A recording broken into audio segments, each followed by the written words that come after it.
Hi, I'm Chris Brown with Beeline Property Management, and today we're going to be talking about plumbing and plumbing best practices. So some of the things to help you with avoiding problems in the first place is to routinely clear the line of hair.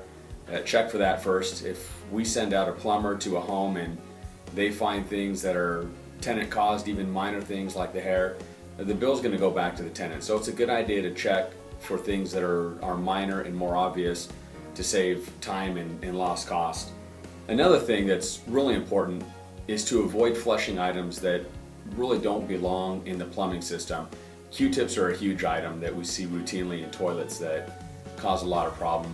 Other things can be paper towels, cloth items, and toys, like the Barbie doll heads that we recently had a young boy flush down of his sister's in the toilet and required a lot more work than it should have. So understandably that became a tenant cost where it could have been avoided from the start. There are other simple fixes that have to do with plumbing. For example, your disposal. It's not uncommon for a disposal to get jammed, and these are usually very simple fixes that don't require a plumber up front, such as going to the very bottom of the unit and pushing the reset button. And if that doesn't work, generally you'll have a wrench that comes with the unit that should be left under the counter that you just crank, unplug it, and if that doesn't work, you can even try the old routine of putting the broom handle down the garbage disposal from the top, giving a little crank to free it up. If all else fails and you've exhausted those options, then by all means report it and let a professional plumber come in and do what they do.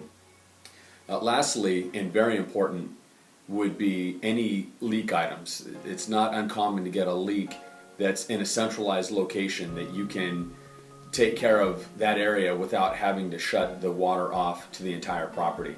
So it's good to know where these shut-off valves are. They're generally behind toilets, under sinks, and these can all be done individually so that you can stop the source of the leak where it's at without interfering with other areas.